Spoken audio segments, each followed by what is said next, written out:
What in the heck was up with Brewster? And, that's actually a pretty reasonable question. If you've seen my video that I've already done about the Brewster Buffalo, where I do defend the aircraft, I did mention at one point that Brewster, specifically Brewster Aeronautical Corporation, the makers of the plane, were already having issues internally when it comes to running the business. It didn't necessarily contribute to anything involving the Buffalo, to be fair, but it was a complete mess and is totally worth talking about because Brewster is one of those stories that's like, what are you doing? But Brewster, as an aircraft manufacturer, was pretty short-lived in the grand scheme of things, partially because they weren't an aircraft manufacturer at all. The company itself, at least in its original form, dates all the way back to 1810, founded in New Haven, Connecticut by James Brewster, and they were actually known for their quality workmanship at the time. See, Brewster, in the beginning, was a carriage builder. Or coach builder, depends what you call it, but a horse-drawn buggy.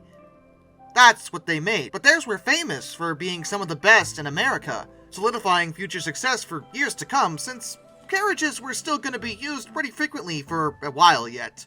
Although, over time it was realized that they would have to diversify, and they started working on automobile bodies, seeing the writing on the wall, and their bodies were actually quite fancy. They mostly specialized in bodies that were made to fit the imported chassis of their customers. They would eventually become the main body suppliers for Rolls-Royce in the United States. But by 1925, they were suffering low sales, and Rolls-Royce America decided to just straight up buy them. This arm of the company would continue on, but when the Great Depression began, it kind of made things, bad. For one thing, many people just couldn't afford these fancy bodies, and for two, the high-class appearance that Brewster was known for was no longer very popular, as a lot of people at the time blamed the rich for the Depression, because, Wall Street and all that. See, some things never change. Y'all think everyone yelling at rich people is new? It ain't. Anyway, they'd eventually go out of business, and the last of their possessions were auctioned off in public on August 18, 1937. But that doesn't sound right, since, they were making aircraft later. Well, the bankruptcy issue was happening to the ground vehicle arm of the company. But if we go backwards in time a little bit, one element of the company was actually working on aircraft just after World War I. Not aircraft completely, but they were manufacturing hulls for some planes, and by 1928, they were building floats for the Vought O2U Corsair. No, not that one, this Corsair, the older one. But when the company started struggling during the Depression, they started selling off parts of themselves to try to stay afloat, and one of them was the Aeronautical Division. In 1932, a man whose name is going to come up a lot, named James Work, who was himself an aeronautical engineer, purchased that division for $30,000 US. That's about $670,000 today, and created the Brewster Aeronautical Corporation. Under his leadership, it was technically a separate company, and therefore not involved in the bankruptcy of the original corporation. Now, James' work, again, is going to be brought up quite a few times during this entire discussion, so I will go over his brief history. He graduated in 1913 from Doylestown's National Farm School.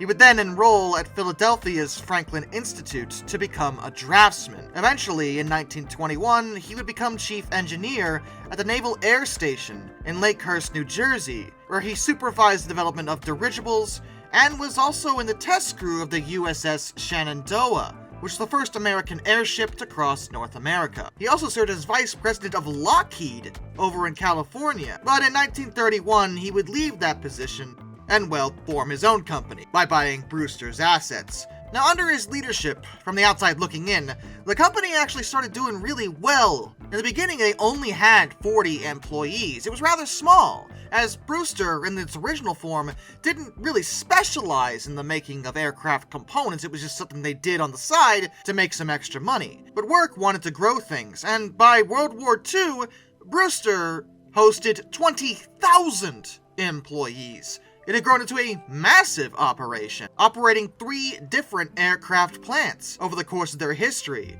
One at the Brewster Building in Long Island City, New York, another in Newark, New Jersey, And in 1941, they had one in Warminster Township, Pennsylvania, which at the time was known as NAS Johnsville. They started out with what they already knew, which was floats and wing panels, components for other companies' planes, but not actually their own designs. But that's of course not what Work really wanted. He wanted to create their own aircraft to sell. As such, he would hire a man named Dayton Brown to be chief engineer, and start working on their own designs. They would create 4 original designs, 3 of which did see service: the Buffalo, the Buccaneer, and one called the XSBA. They also had the XA-32, though that never left the prototype stage. But we're not really here to talk about the aircraft, let's be fair. As I mentioned, the story involving Brewster and their downfall is a bit of a wild ride. The first signs of problems had to do with the fact that Brewster never really seemed to be able to deliver nearly as much as they promised when it came to any of their aircraft. And I don't mean in terms of their capabilities. I mean, yes, okay, that was part of it, but the bigger issue that was really annoying all their customers, including foreign buyers, is that they weren't producing their aircraft at a rate that was reasonable. They weren't meeting pretty much any of their delivery deadlines, which is a pretty basic thing, especially given we got the whole World War II thing going on. Like, bro, we need them now. But at no point, whether they be foreign or domestic, was Brewster capable of delivering on what they were promising. And the Navy began to wonder why that was. They had profited immensely from the multitude of military contracts they were receiving, which was great, but they had to deliver on those contracts. This particularly affected the Buccaneer, which was supposed to begin rolling out in early 1942, but that was stalled, and newspapers in America began reporting on the issue, because nothing seemed to be going right. The Buccaneer wasn't even a particularly good plane in the grand scheme of things. Arguably, it was worse than the Buffalo. They were overweight and lacked maneuverability. So what was going on? Well, it was a few factors. It was an inexperienced and, frankly, lazy workforce, and just straight-up full-tilt corruption. Let's talk about the workforce issue, as that's the one that's probably the most unusual about this. Because generally when we talk about these companies and their failures, the actual boots on the ground, the regular employees, aren't the problem. They're just normal people coming in, earning a paycheck, and with the exception of a handful of times where maybe the unions asked for too much or went on strike when they really shouldn't have and didn't have justification to, the workforce isn't to blame. In this case they are, though. At least in part. Because management didn't really crack down on any of their workers and hired just whoever. There was really no discipline structure when it came to actually putting these people to work. And I know what you're saying. Well, you know, that's the management's problem. It shouldn't be. Listen. You come into work, you earn a paycheck. Let me repeat that. You earn a paycheck.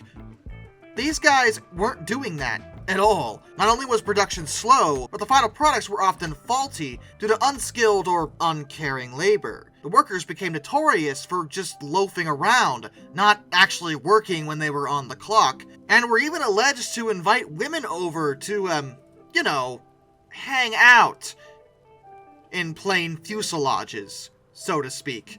Really, the opposite of work, is what I'm trying to say. But Brewster was paying them to work, and they weren't doing it. There was no quality control, and necessary and expensive tools would often go missing. And by missing, I mean they were probably stolen by the workers. The workers would often go on strike at any waking moment, because reasons. No, seriously. And once again, historically speaking, strikes are sometimes necessary to deal with a company that is abusing its workforce. But in this case, the workers went on strike for literally anything. Like, for example, being told to work. It seemed that the management behind Brewster had hired just the worst kind of people in general, to the point that it became the norm around the company to simply not work. But that wasn't even their only issue. I mentioned corruption because, yeah, that was also part of the equation. They had about $100 million in orders they still needed to fill, and yet at the same time, there were a few, individuals that were profiting when they shouldn't have been, or at least quite as much. The first two were brothers, named Alfred and Ignacio Miranda, who were Mexican-born immigrants, and the third was a man named F. William Zelcher. Work himself had hired them as company salesmen. He did this without realizing that the Miranda brothers had already spent 2 years in prison for smuggling weapons to Bolivia in violation of an arms embargo. The Miranda brothers and Zelcher were responsible for marketing Brewster products to allied nations through their own Brewster Export Corporation. The thing was, they overpromised on pretty much every deal they made, saying that the company could handle just exorbitant amounts of individual aircraft delivered way faster than Brewster was remotely capable of doing, even if they had a workforce that was doing everything perfectly. On top of that, they had taken $5.5 million in commissions from the sales. The fraudulent sales, because they had made them based off of false promises. News of this particular scheme was revealed by the Philadelphia Record, and stockholders in Brewster filed a $10 million lawsuit directly against Work, even though he technically had nothing to do with it. He had hired them, sure, but he genuinely didn't actually know of their criminal history, nor did he know about the scheme, but then again, he wasn't in charge of the company. He should have known. And he didn't. Because the Navy still hadn't gotten their planes, the Buccaneers, they were getting annoyed, and they would wind up directly installing a man named George Chaplin as president of the company, pushing Work out of it in the hopes of fixing the production issues. But Work regained control of the company in 1942, which is about the same time he was sued for that $10 million. All that combined, the Navy had had enough. They were trying to fight a war.